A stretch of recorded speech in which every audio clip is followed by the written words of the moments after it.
Saúdo a igreja, então, com a graça e a paz do Senhor Jesus. Bom, é com a satisfação, né, de estar aqui com os irmãos, mais uma vez aqui, nessa responsabilidade de estar trazendo a meditação. Apesar desses últimos acontecimentos, né, dessa pandemia, nós estarmos aqui em número reduzido. Acredito que muitos, né, gostariam de estar aqui, mas devido à quarentena, à questão do grupo de risco, eu sei que essa mensagem é gravada e muitos desses irmãos vão assistir, ouvir essa mensagem. Eu gostaria de também saudá-los, né, e dizer que nós não estamos numa posição melhor do que vocês que estão em suas casas, ouvindo também, por estarmos aqui no templo. Com certeza. O amor de Deus, ele está derramado sobre todos nós, na pessoa do Senhor Jesus, de forma gratuita. Ele alcança a todos, em todos os lugares, não há limite de lugar, não há barreiras para que esse amor do Senhor Jesus e a graça seja derramada às pessoas e aos irmãos e àqueles que creem. Mas hoje eu gostaria de estar meditando, começar lá no texto de Efésios. Gostaria de estar falando com os irmãos, meditando aqui juntamente nesta palavra da graça.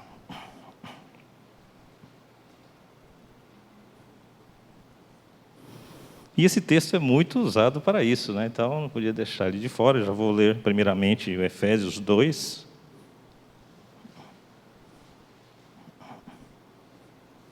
A partir do versículo 1 até o 10.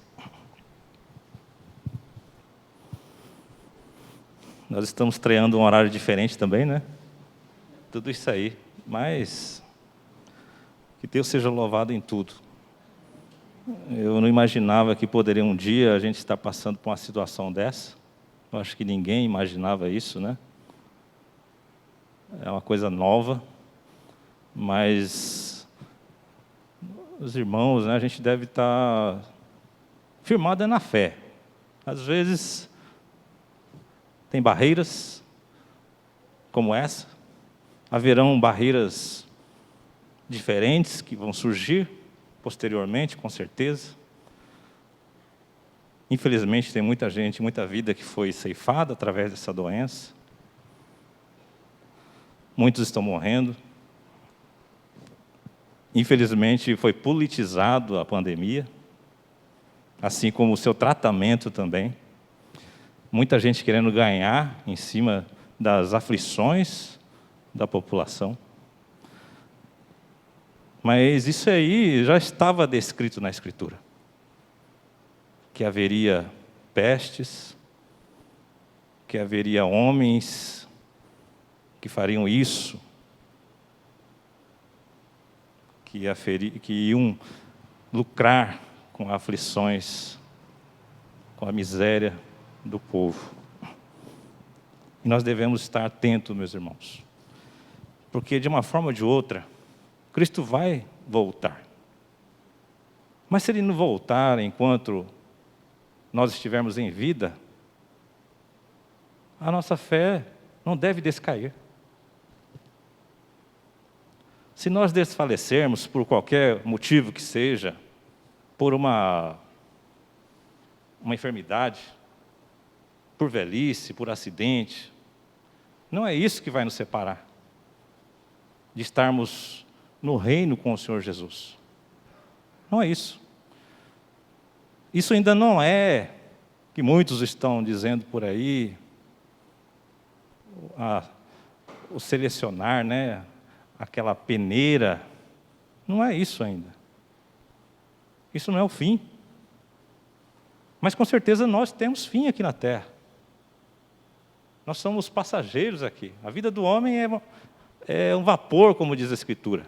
Por um momento ele existe e daqui a pouco ele se desvanece. É como a flor da erva. Secou-se a erva, caiu a flor.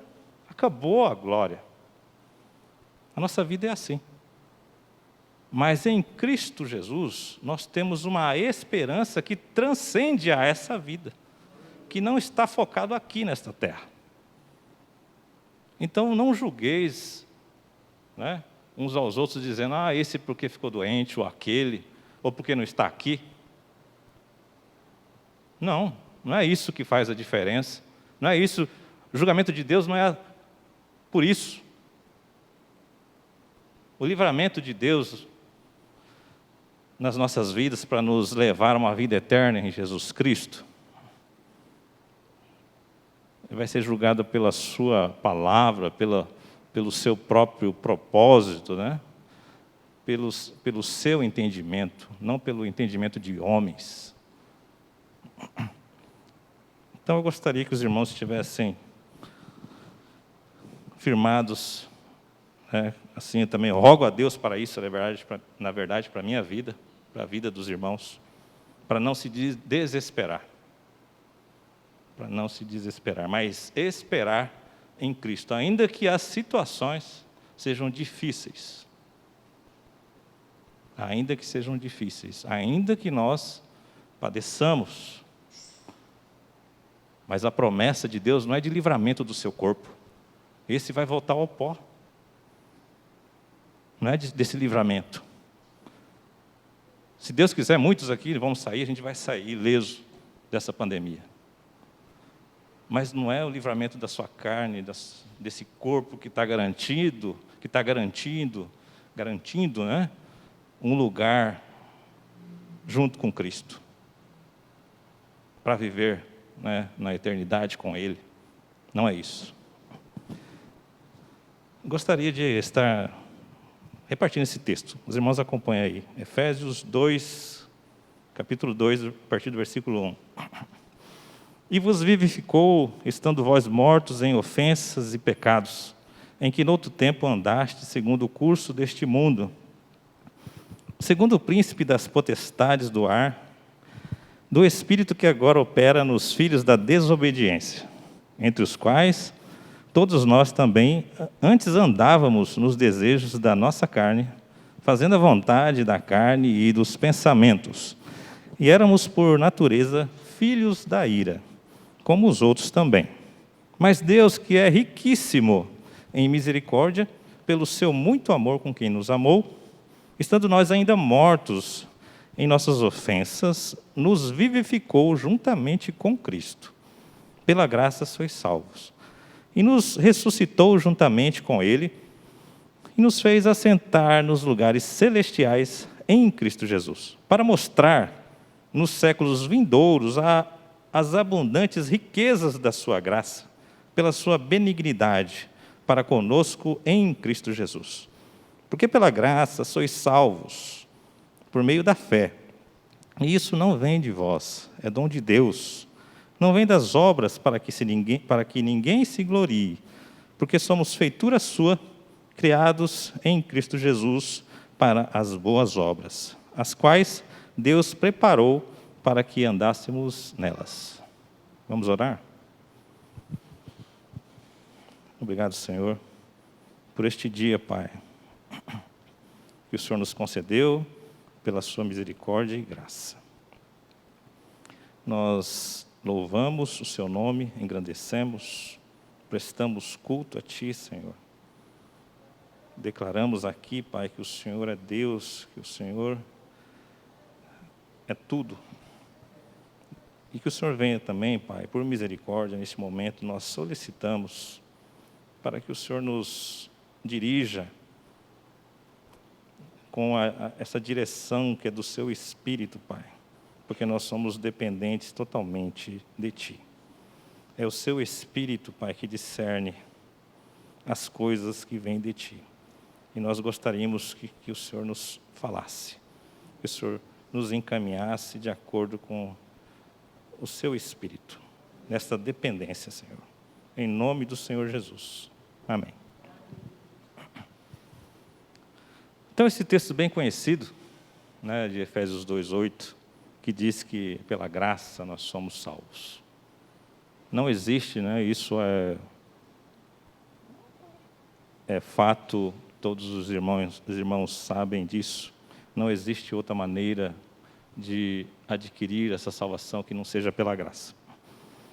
Eu gostaria de frisar aqui esse texto, no final, principalmente aqui no versículo 8, quando ele diz: porque pela graça sois salvos, por meio da fé. Graça não requer pagamento, graça não exige nada em troca, não tem contrapartida, deste modo já não seria graça. Graça é graça.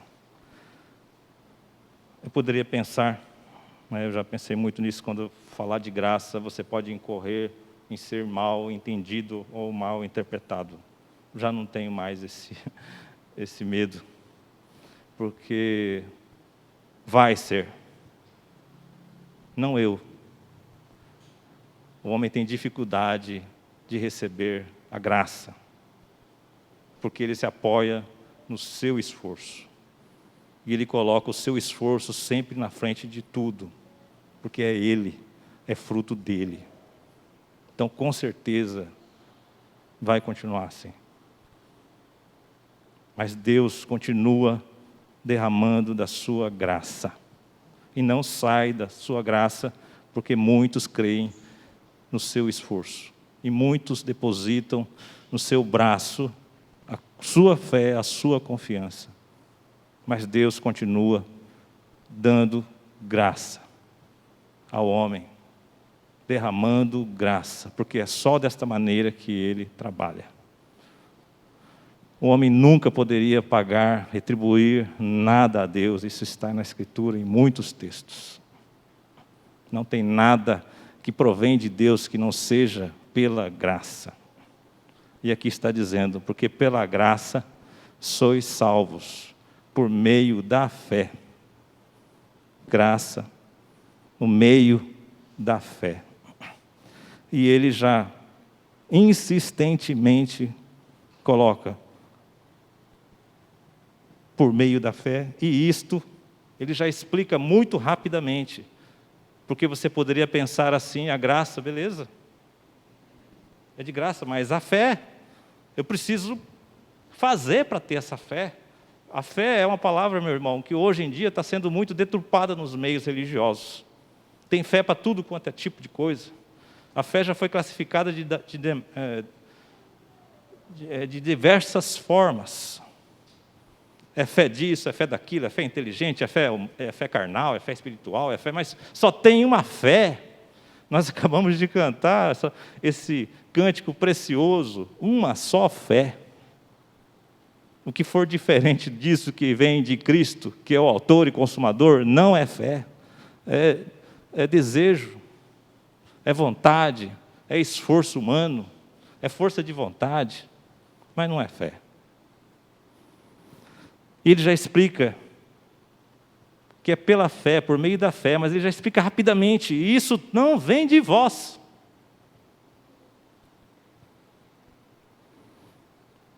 Eu estou respirando um pouquinho aqui, porque essa máscara tira o ar da gente aqui, né, quando está falando bastante. Então eu estou dando umas pausas aqui, meu irmão, mas tenha paciência aí. Às vezes falta o ar.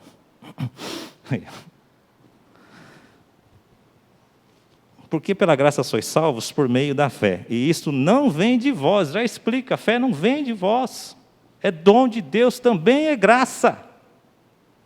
Porque se a graça é graça, a fé não poderia ser diferente. É dom de Deus. Não pode partir algo que salve o homem, ou algo que nos leve a uma comunhão, qualquer coisa, que nos relacione a Deus, não pode partir do homem. E não parte. Sempre parte de Deus. Embora muitos podem crer que não. Se você não fizer a sua parte,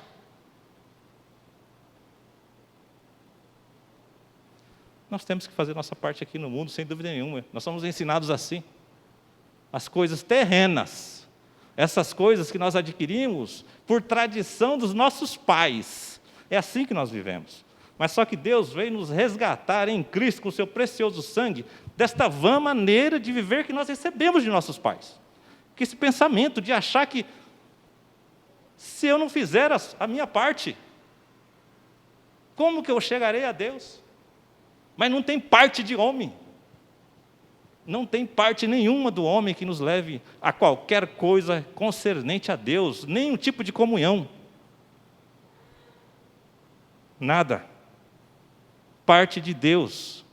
Nós dependemos, irmãos, totalmente dEle, tanto no momento em que conhecemos alguma coisa dEle, por menor que seja, por pequenino que seja, ao momento que nós podemos conhecer mais, continuamos na dependência. Não tem um momento agora que agora eu tenho autonomia, agora eu posso, agora eu resisto, agora eu faço, agora eu aconteço. Não tem esse momento.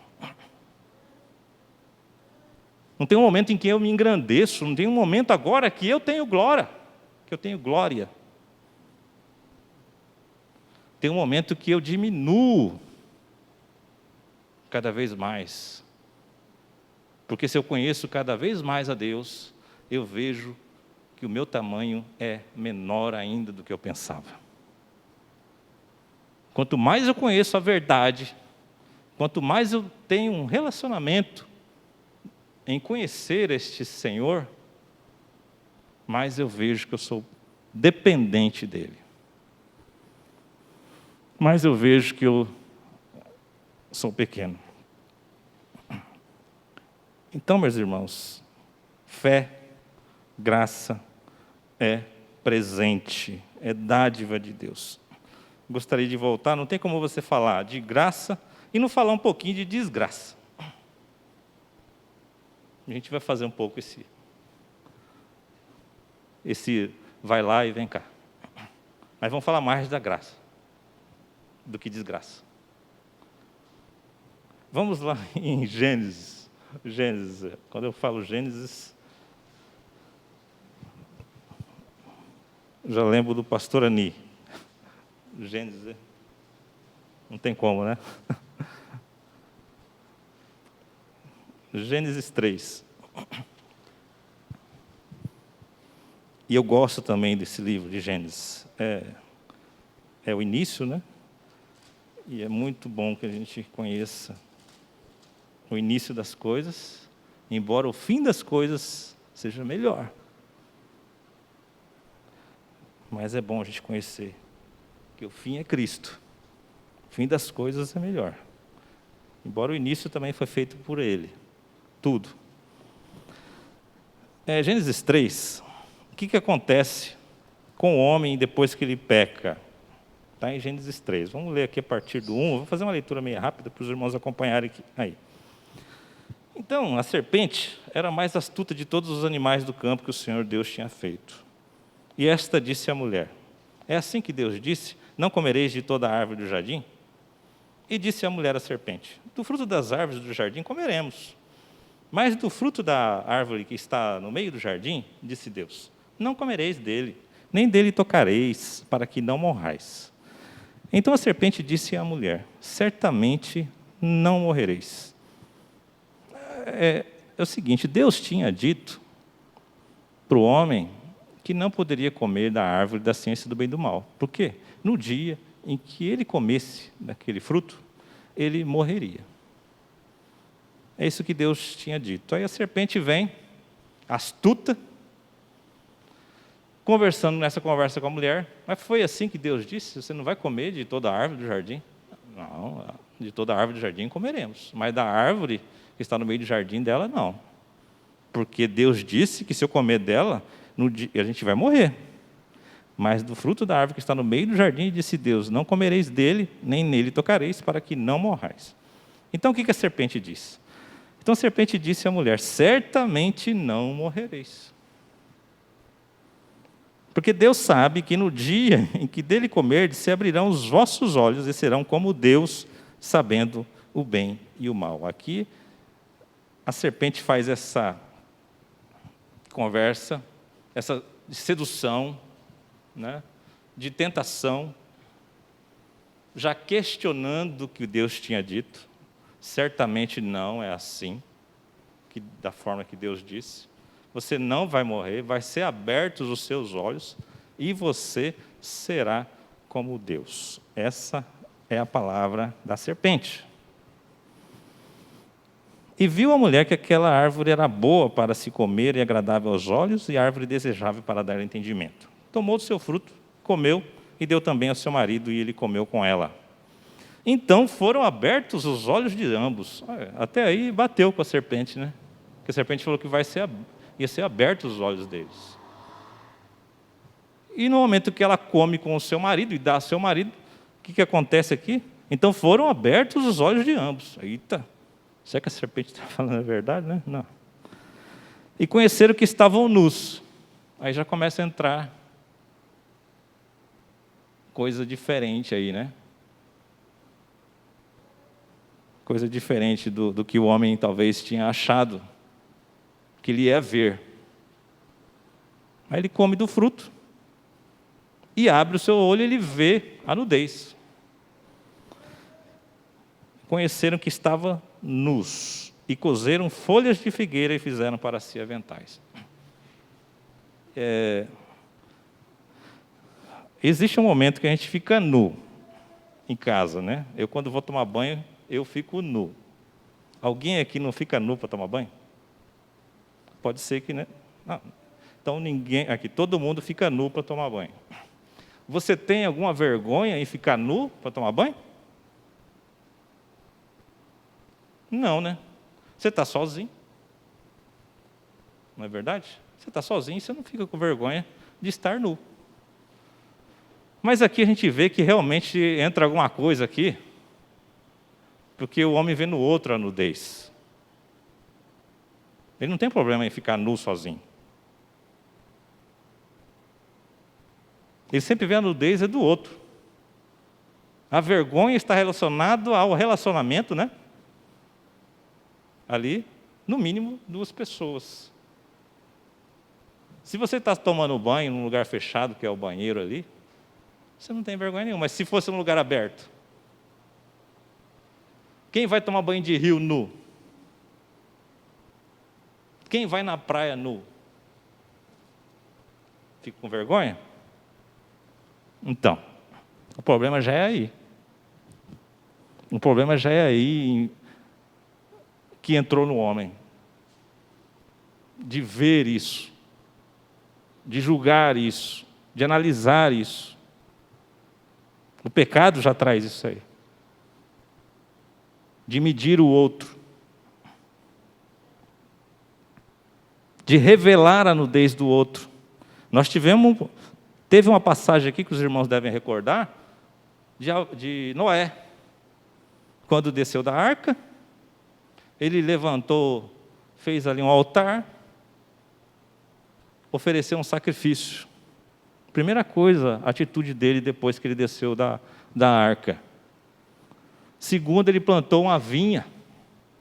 E o fruto dessa vinha ele bebeu e se embriagou. E ele ficou nu.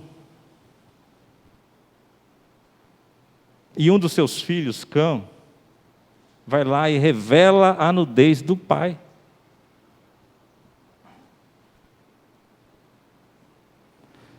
Mas os seus outros 2 filhos, que não tinham esse espírito de Cã, foram lá e cobriram a nudez do pai. O pecado gera isso, meu irmão. Você sempre vê o outro nu. Você sempre, né, vê o outro nu. E tanto é que a descendência de Cã recebeu uma palavra dura. Noé não teve uma palavra dura porque ele se embriagou. Quem teve uma palavra dura foi quem foi contar que ele estava embriagado e nu. Por incrível que pareça, não é? Meu irmão, não fale mal de bêbado. Porque você pode ser um amaldiçoado. Parece até brincadeira, né? Mas a gente vê isso claro. Cubra a nudez. Cubra a nudez do seu próximo. Não saia falando da nudez. Esse negócio de falar, nós temos um problema aí, que o pecado gera isso.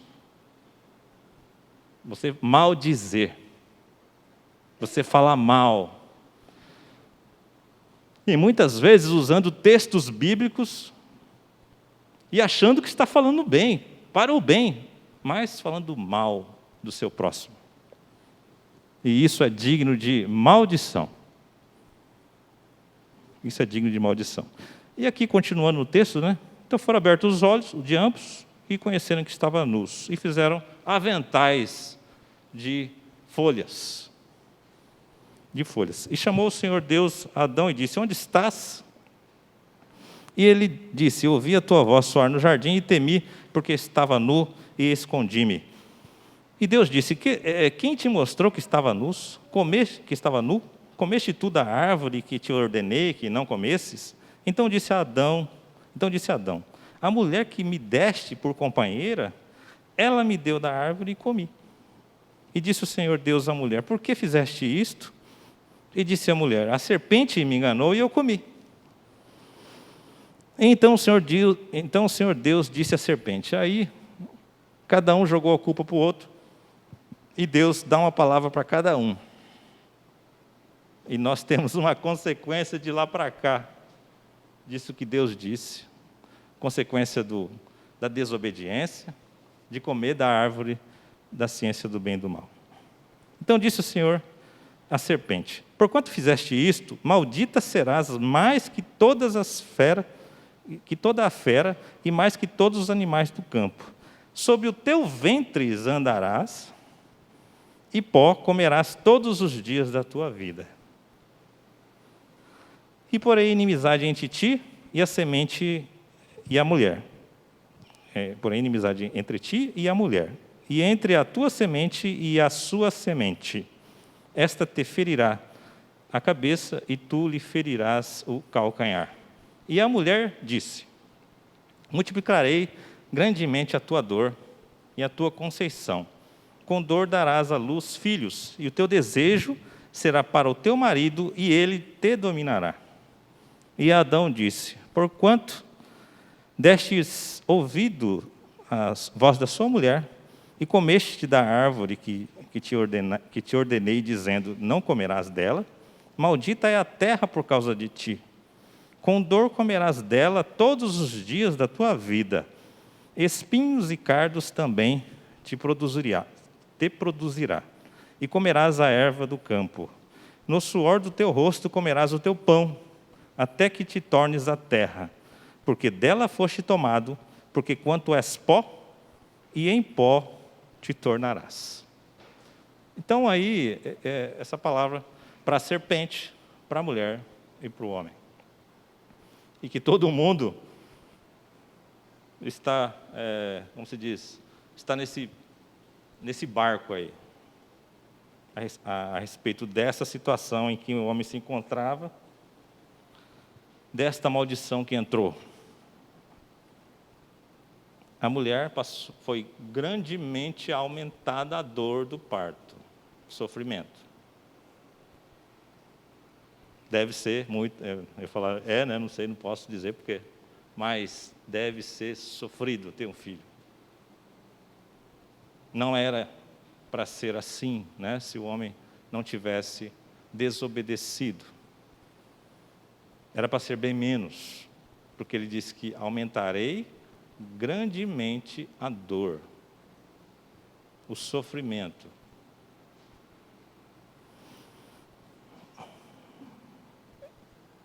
E ela disse a mulher que mais? A mulher, multiplicarei grandemente a tua dor e a tua conceição. Com dor darás à luz filhos, e o teu desejo será para o teu marido, e ele te dominará. Não era para o homem dominar a mulher. Não foi assim que Deus fez. Deus fez par. É pelo pecado que o homem domina a mulher. É porque entrou o pecado. O homem quer que a mulher seja sujeita a ele, nessa vontade que ele tem. Não é divino isso.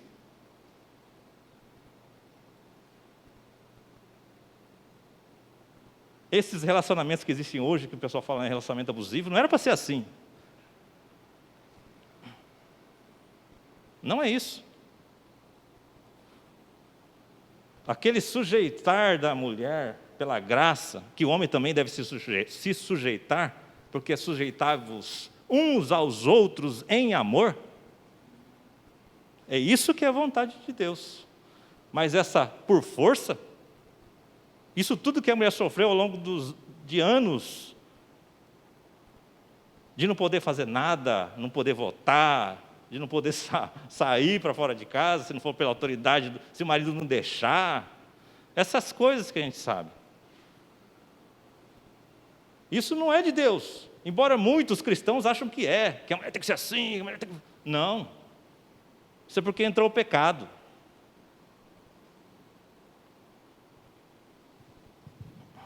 Isso é porque entrou o pecado.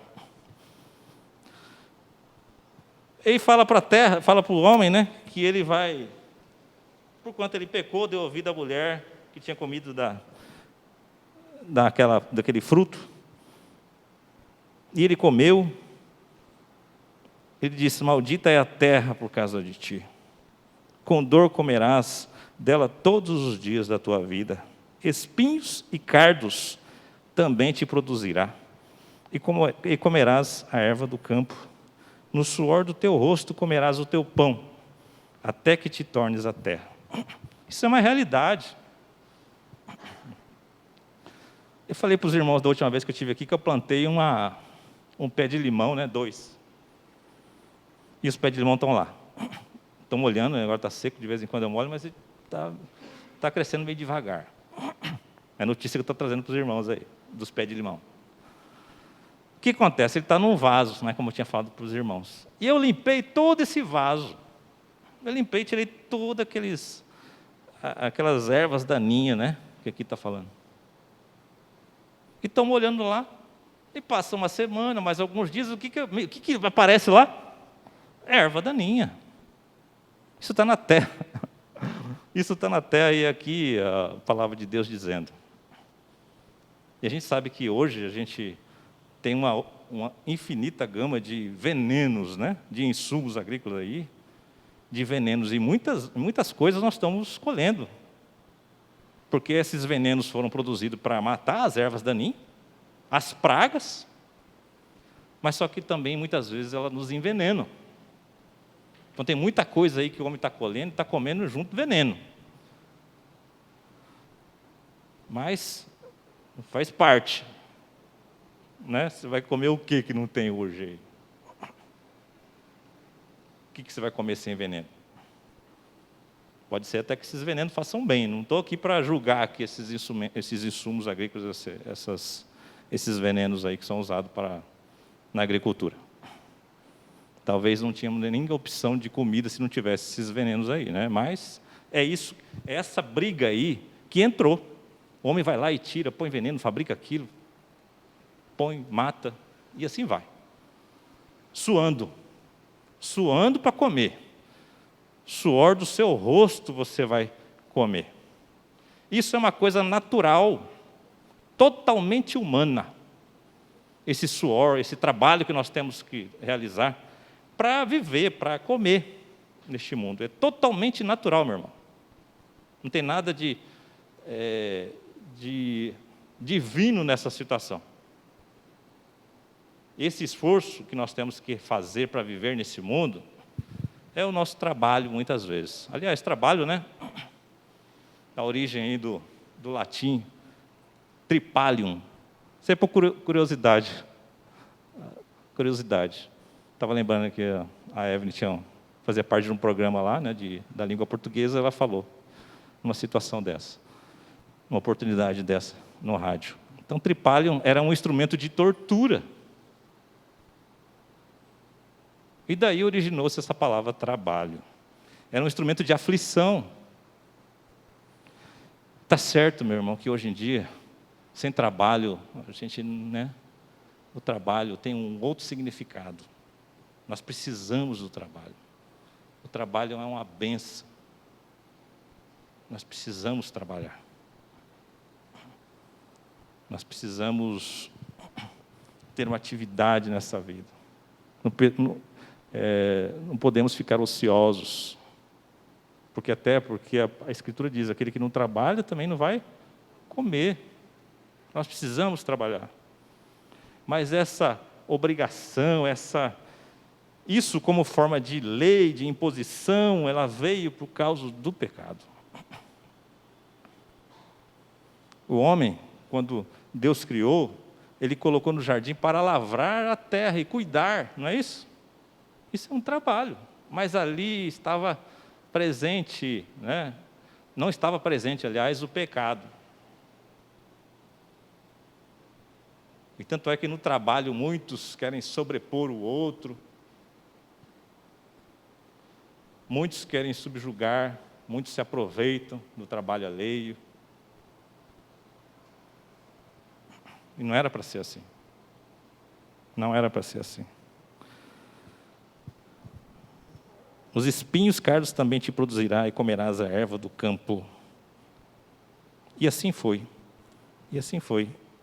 E chamou Adão, né? Aí no final chamou o nome de sua mulher Eva, porque ela era a mãe de todos os viventes. E fez o Senhor Adão, Deus a Adão e a sua mulher, túnicas de peles, e o vestiu. Então disse o Senhor Deus: eis que o homem é como um de nós. A serpente falou isso também. A serpente falou assim: foi assim que Deus disse? Que Ele sabe que no dia que você comer, se abrirão os vossos olhos e sereis como Deus, sabendo o bem. Não, está sabendo o bem e o mal agora que vem. Não falou isso. Então ele diz aí: então disse o Senhor Deus: eis que o homem é como um de nós, sabendo o bem e o mal. Ora, para que não estenda a sua mão e tome também da árvore da vida, e coma e viva eternamente, o Senhor Deus, pois, o lançou fora do jardim do Éden para lavrar a terra de que fora tomado. E havendo lançado fora o homem, pôs querubins ao oriente do jardim do Éden, e uma espada inflamada que andava ao redor para guardar o caminho da árvore da vida. Então a gente vê aí que o homem, depois que pecou, depois que Deus faz as roupas de pele, Ele coloca o homem fora do jardim do Éden e põe uma guarda ali, no caminho da árvore da vida. E Ele diz que Ele lança o homem fora para que o homem não possa pegar da árvore da vida. Porque o homem escolheu da árvore da ciência do bem e do mal, não é isso?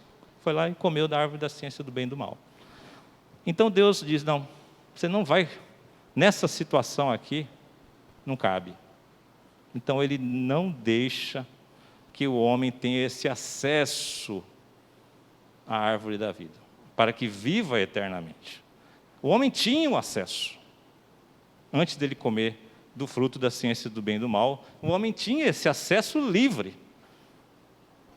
O acesso era livre. Ele poderia, a qualquer momento, Deus tinha falado que ele podia comer de qualquer árvore, e plantou a árvore da vida no meio do jardim. E o homem poderia comer. Mas, quando entra o pecado, ele é impedido de provar da vida eterna, da árvore da vida. Qual situação, então, que o homem estava antes? Ele era eterno? Não, porque ele não tinha comido da árvore da vida. Se ele fosse eterno, por que Deus colocaria uma árvore da vida? O homem não era eterno. O homem estava em uma posição ali de escolha. Ele estava numa situação ali que parece, né, eu meditando na Escritura, que não tinha acabado ali aquela situação do homem ainda. O que Deus tinha na relação dele com o jardim, com a árvore da vida, com a árvore da ciência do bem e do mal. Não era aquela situação que Deus ainda tinha para o homem de ficar ali, sabe? No jardim das delícias, comendo, Não era isso ainda. Ali não era um final ainda. Não era ali, não era essa situação. Medita, pensa aí. Deus fazer um jardim desse e colocar essas duas árvores. E o homem ficar ali. Tem ali alguma coisa que Deus colocou que estava totalmente ligada a essas duas árvores, porque as outras não tinham problema nenhum. As outras ele poderia comer de qualquer uma.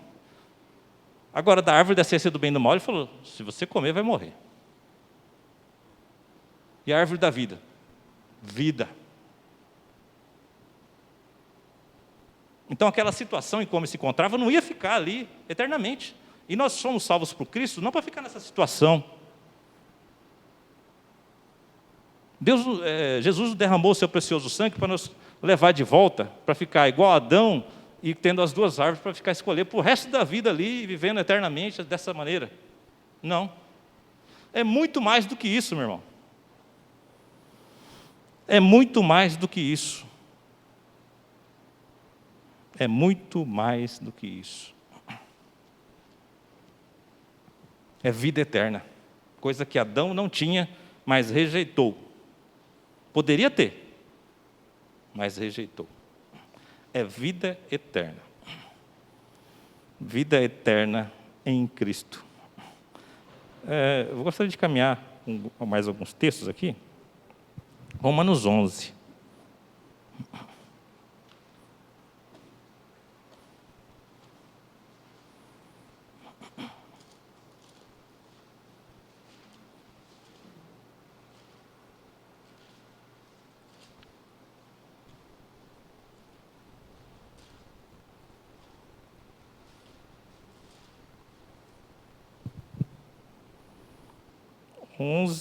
No versículo 6. Diz assim: mas se é por graça, já não é pelas obras. De outra maneira, a graça já não é graça. Se, porém, é pelas obras, já não é mais graça. De outra maneira, a obra já não é obra. Bonito esse texto, né? Esse trocadilho de palavras e verdadeiro. Então, é pela graça. É pela graça. Já não é, se é pela graça, já não é pelas obras. Então não vai ser, não tem como passar de graça para obra. Quando Adão pecou, ele fala que ele iria viver e para ele comer seria através do suor do seu rosto. Ele viveria em função disso, do suor do seu rosto. Essa é a nossa vida terrena, que vai de agora até mais alguns anos, que vai de 0 a 80, a 100, não sei, 60, 50. Essa é a nossa vida de suar a camisa, suar o rosto e suar a camisa aqui neste mundo. Mas você vai ficar preso a estas coisas aí? A nossa esperança está nisso? É isso que deve ser a prerrogativa da sua vida? É isso que tem que ser ensinado nos templos? A como você viver melhor nesta vida? O suor dos nossos rostos, meus irmãos, só nos garante uma tranquilidade passageira aqui. Entre aspas, né? Porque nós temos aflições. Agora, o suor, que foi um suor de sangue, que Cristo suou sangue, esse é que nos leva a uma comunhão com Deus, o Pai. Não é o nosso suor clarinho, não. É o suor de Cristo, em gotas de sangue. Cristo Jesus, ele suou lá no Getsemane. Diz a ciência que é hematidrose. Olha só que palavra difícil. Hematidrose.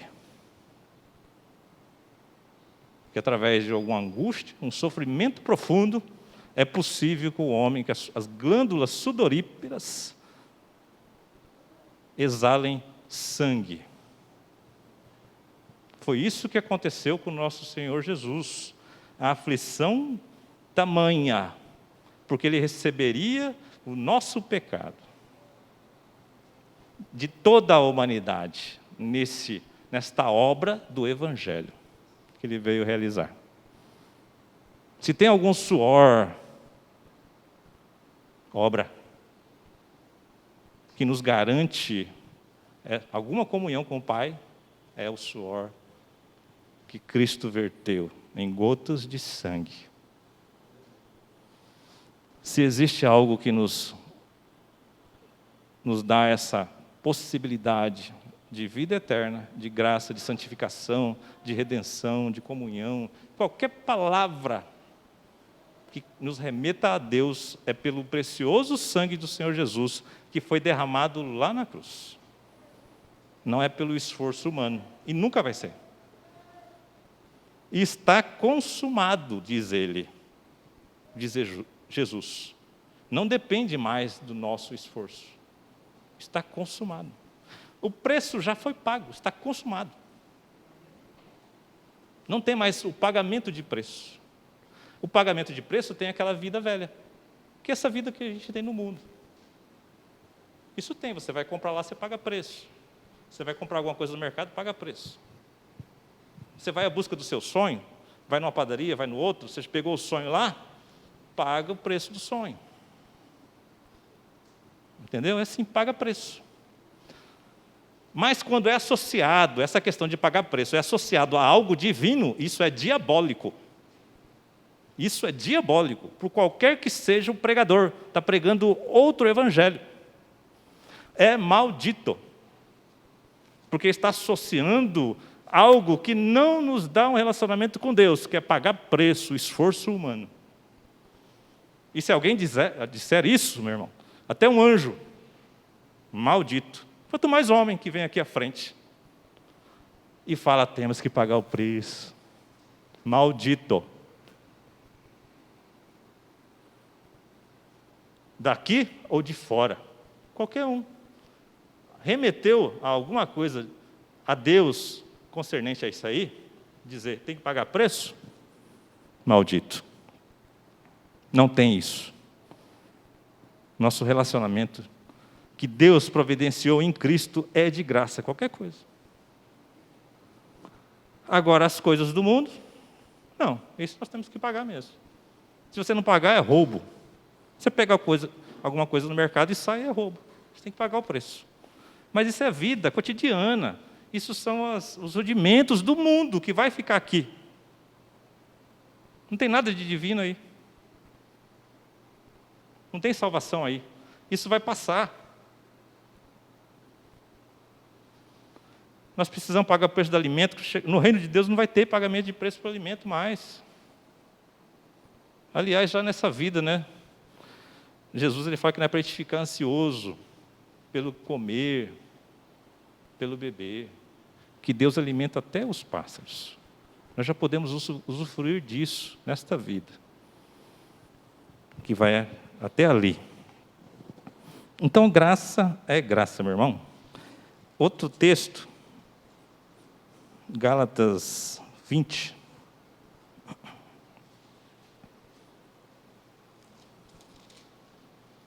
É Gálatas 2, né? 2:20. Texto bem conhecido. Vou aproveitar ele, né? O 20 e o 21. Fala assim, já estou crucificado com Cristo, e vivo não mais eu, mas Cristo vive em mim. E a vida que agora vivo na carne, vivo pela fé do Filho de Deus, o qual nos amou, o qual me amou e se entregou a si mesmo por mim.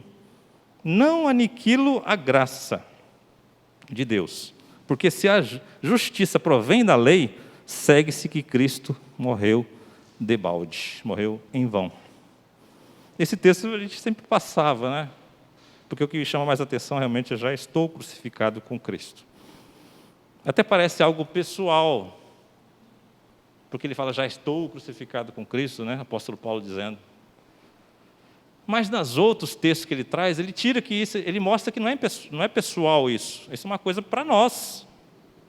Quando ele diz que é a mesma base. Quando ele diz lá em em 2 aos Coríntios 4,10, levando sempre o morrer do Senhor Jesus nos nossos, aí ele já coloca, nos nossos corpos mortais, para que a vida de Cristo se manifeste também em nosso corpo. Né? Tem vários. E juntamente com Cristo nos ressuscitou. Então existe uma comunhão aí. Não é só um.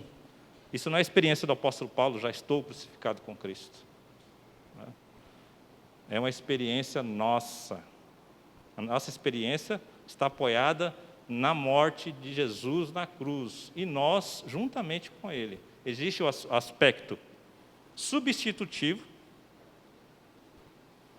mas existe também uma característica inclusiva.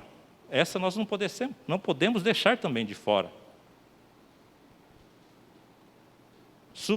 Foi uma morte substitutiva, mas também foi inclusiva. Ele nos incluiu na sua morte. E nós temos o benefício, não apenas da substituição, mas também da inclusão. Se fomos plantados na semelhança da sua morte, também o seremos na da sua ressurreição. Então, juntamente com Cristo. Juntamente. Não aniquilo a graça de Deus, porque se a justiça provém da lei, segue-se que Cristo morreu em vão. Eu acredito que é um pouco difícil a questão, essa noção, meu irmão, dessa questão de ser livre, de não haver retribuição da ação divina, que é a graça, que é o amor de Deus. Isso aí, que não existe cordas, que não existe amarras, é contra qualquer instinto humano. Isso é contra qualquer instinto humano. Isso é contra. O caminho, né, existem vários caminhos, várias religiões no mundo. Existe o caminho dos 8 passos, né, do budismo, para você adquirir uma ascensão, uma posição melhor. São alguns exemplos aqui, né? A doutrina hindu do karma. Existe a aliança judaica, naquela questão das obras também, do cumprimento das leis. Existe isso. As pessoas se apoiam nisso. Existem essas religiões, estão aí. Cada um dessas religiões, oferece um caminho para alcançar a aprovação divina. Do que você tem que fazer isso e aquilo. Mas o Evangelho, é só o Evangelho, meu irmão, que se apoia num amor, numa graça incondicional. Incondicional. Incondicional.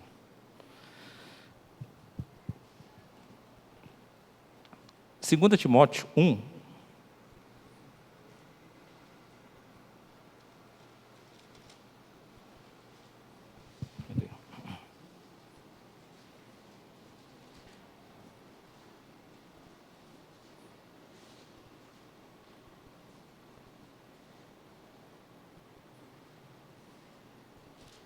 Segunda Timóteo 1,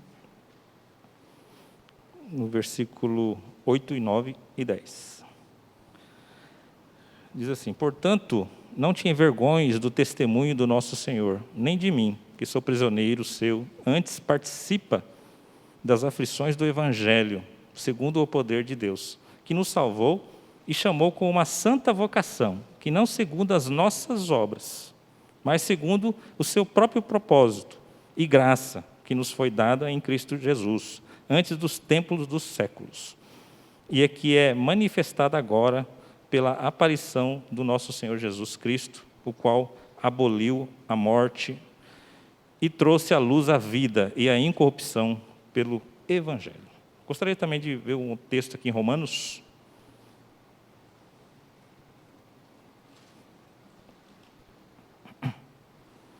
Romanos 5, final do Romanos 5.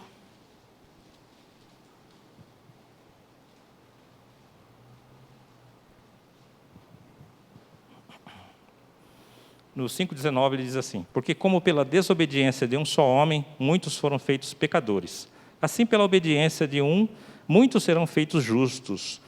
Veio, porém, a lei para que a ofensa abundasse. Mas, onde o pecado abundou, superabundou a graça. Para que, assim como o pecado reinou na morte, também a graça reinasse pela justiça, para a vida eterna, por Jesus Cristo nosso Senhor. O que diremos, pois? É muito interessante essa continuidade. O que diremos, pois? Permaneceremos no pecado para que a graça abunde? De modo nenhum. Nós que estamos mortos para o pecado, como viveremos ainda nele? Ou não sabeis que todos quantos fomos batizados em Jesus Cristo, fomos batizados na sua morte? De sorte que fomos sepultados com ele pelo batismo na morte, para que, como Cristo foi ressuscitado dentre os mortos pela glória do Pai, assim andemos nós também em novidade de vida. Porque se fomos plantados juntamente com ele na semelhança da sua morte, também o seremos na da sua ressurreição. Sabendo isso, que o nosso homem velho foi com ele crucificado, para que o corpo do pecado seja desfeito, para que não sirvamos mais ao pecado, porque aquele que está morto está justificado do pecado. A graça, meu irmão, não é subterfúgio, não é justificativo, não é justificar pecado. Não. A graça não é para justificar pecado, ela justifica o pecador na pessoa do Senhor Jesus, através do Evangelho. Mas não é para a pessoa ficar lançando, né, mão, isso não é graça.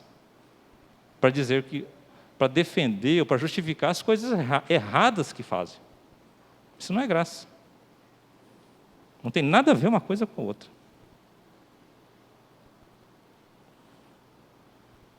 Eu sou salvo pela graça. A minha comunhão com Deus é somente pela graça. Mas a graça não é Deus passando a mão na cabeça de ninguém. Graça a Deus alcançando o homem e transformando-o pela própria graça que transforma.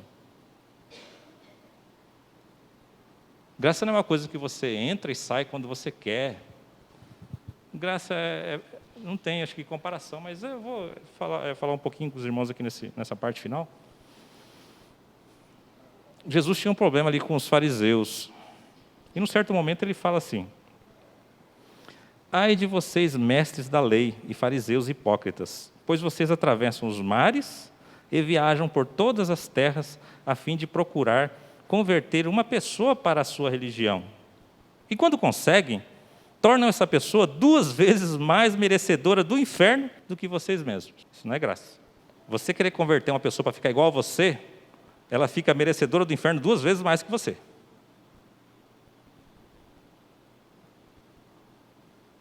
É isso que os fariseus faziam. E isso é que os novos fariseus, que são os religiosos de hoje, estão fazendo. Existem os novos fariseus aí. E nessa mesma oportunidade, nessa conversa, Jesus fala assim: deixai-os, ele fala ao povo, né? Fala, deixai-os, são condutores cegos. Ora, se um cego guiar outro cego, ambos cairão na cova. Nessa conversa aqui que Jesus tem com o povo e com os fariseus, João Batista dizia que os fariseus eram raça de víboras. Jesus também disse, raça de víboras para os fariseus. Justamente por isso, meu irmão, porque eles não entravam e não deixavam ninguém entrar nessa graça. Então ele diz, deixai-os, eles são condutores cegos. Então, uma analogia que eu faço da graça do Senhor Jesus é isso aí. O condutor cego vai cair, vai perecer. Mas o condutor verdadeiro, ele vai e guia o cego. Não sei se algum irmão teve a oportunidade de guiar algum cego aí na rua, para atravessar, por exemplo, a rua. Eu já guiei uma vez, eu vi um senhor, né, que era cego, e ele estava esperando ali, e eu já tinha passado, eu falei, aquela pessoa está querendo ser atravessada, porque ela não tem visão. Aí eu voltei, falei, se o senhor quer atravessar? Quero. Aí eu já queria puxar ele para atravessar rapidamente. E não é assim que funciona. Não é assim que funciona. Ele tem que segurar em você. Então você tem que dar o braço e ele segura. Mas mesmo assim eu não sou experiente. Não tinha, né, essa experiência até aquele momento. Então, na hora de descer o meio-fio, você tem que avisar. Na hora de subir o meio-fio, você tem que avisar, porque senão ele vai tropeçar. Até atravessar, meu irmão. Você tem vista. Você sabe dos obstáculos, mas aquele que não tem vista não sabe. Então, para guiar, você tem que informar, você tem que falar, você tem que cuidar. Até o cão faz isso. Mas é que a gente não tem noção, a gente não tem a experiência, né, que a outra pessoa tem. Então, é um pouco mais difícil, a gente tem que aprender, tem que participar das aflições dele. E ele participar com você para você saber das dificuldades dele. Jesus fez isso, ele participou das nossas aflições. Ele veio até aqui como condutor, que tinha toda a visão, e nós cegos. Agora, um cego conduzindo outro cego, o que aconteceria com esse senhor se estivesse no canto, vindo um outro senhor cego, falasse, não, vão atravessar, que eu acho que eu enxergo. O que ia acontecer? Não ia chegar do outro lado. É isso que acontece. Nós estamos confundindo as pessoas que seguem religiosos, que ele entra na graça, que ele estava salvo até aquele momento. Aí depois ele perde a salvação. Não, ele era condutor cego que ele estava seguindo. Porque se o nosso condutor é Jesus, de forma alguma ele vai lançar fora. De forma alguma vai perder. Mas o condutor cego perde. Mas como a nossa visão é religiosa, é humana e carnal, a gente fala, perdeu a graça. Olha, não está na igreja. Ih, está lá no mundo, perdeu. Está perdido. Ele era salvo, está perdido. Essa lambança não acontece no reino. Se o Senhor Jesus é o Salvador, meu irmão, Ele leva você até lá no fim. Está determinado para Ele levar. Ele não larga no caminho. Como que eu posso pensar que o Senhor Jesus, em algum momento da vida, se Ele alcançou alguém, Ele vai deixar? Isso eu não estou crendo. Se eu pensar assim, eu não estou crendo no poder de Jesus, que é o nosso Salvador. Outro exemplo pequeno que eu posso dar, né, é como se fosse um exímio nadador salvando uma pessoa se afogando. Ele vai lá, entra, vamos supor que seja no mar, ele entra no mar, alcança aquela pessoa que está se afogando, segura nela e traz. Aí ela vai largar no meio do caminho? Está salvo? Está salvo porque é o cara. É o cara da natação. É o exemplo que eu estou dando. É o cara da natação. É o cara que tem a maior experiência em salvamento aquático, de afogamento. Está salvo porque ele segurou. E ele vai levar até terra firme. Está salvo? Está salvo. Mas vai continuar o salvamento ainda, até chegar em terra firme. Está errado você falar que vai ser salvo? Não, porque ele pegou ali, mas ele tem que chegar lá na terra firme. Está errado você falar que está salvo? Não, porque é o cara. Agora trazendo para Jesus. Se Jesus entra no mar e pega, ele vai levar, meu irmão. Ele entra na nossa vida aqui. Ele entra na nossa vida, para nos levar a uma comunhão de eternidade com o Pai. Daqui até no reino celestial. Para estar com Ele à direita dele. Estou salvo? Estou, porque fui alcançado por Cristo. Mas vou ser salvo porque vou ser apresentado lá ainda. Eu não estou apresentado lá. Pela fé eu estou lá. Mas vamos estar lá ainda com Ele. Então, isso é o desenvolvimento dessa salvação. Não pelo seu esforço e mérito. Continua sendo o mérito do Senhor Jesus, que está operando a salvação em você. Até apresentar você lá na direita, naquele momento em que vai haver a separação do joio e do trigo, que vai haver a separação das ovelhas dos bodes. A salvação vai ser consumada lá. Já foi consumada na cruz. Tudo foi realizado na cruz. Mas o fim vai ser lá. O fim de todas as coisas, quando todas as coisas estiverem sujeitas ao Senhor Jesus, e todas as coisas que forem sujeitas a Ele apresentar ao Pai. Então a salvação é de graça. É de graça. O que passar disso é de procedência maligna, meu irmão. Isso não tem cobrança, não tem exigência. Quem cobra, é cobra. Quem cobra do outro salvação, é cobra. Isso nos remete lá. A cobra que rasteja o seu ventre no solo e come pó.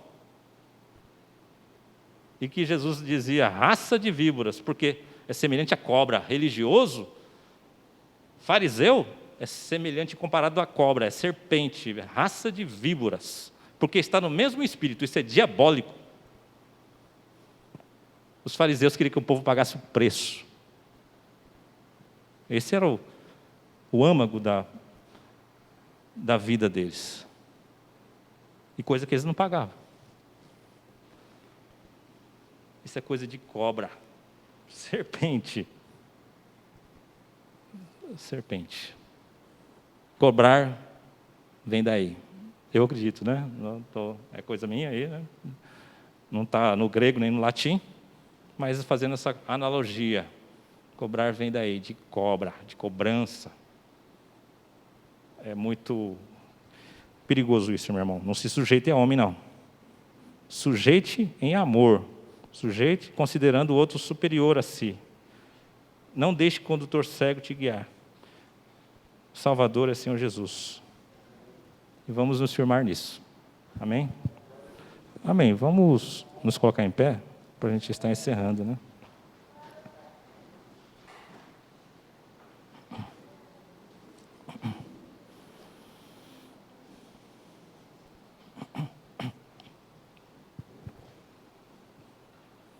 Obrigado, Senhor, por este dia que o Senhor nos concedeu, a sua graça e misericórdia, Pai.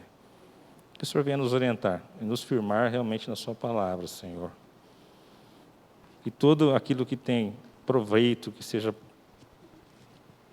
bom, Senhor, que vem realmente de Ti, isso o Senhor esteja nos firmando. Que o Senhor, por misericórdia, porque nós dependemos, Pai, de Ti. Que o Senhor tire qualquer entendimento humano, qualquer coisa que vem das coisas terrenas, do nosso firmar, do entendimento, Senhor, do nosso firmar no entendimento. E nos firme realmente aquilo que vem de Ti. Porque nós carecemos totalmente disso para vivermos nesse mundo de tribulação. Neste mundo que é só tribulação. Venha nos orientar, nos guardar, porque nós dependemos totalmente de Cristo, Senhor. Dependemos totalmente da sua salvação, porque Ele é o nosso Salvador e Ele tem poder. Nós cremos que Ele tem poder para nos guardar até o dia final, Senhor. Prevaleça, por misericórdia. Esteja também nos levando guardados na sua palavra, Senhor, de retorno aos nossos lares. Em nome de Jesus. Amém.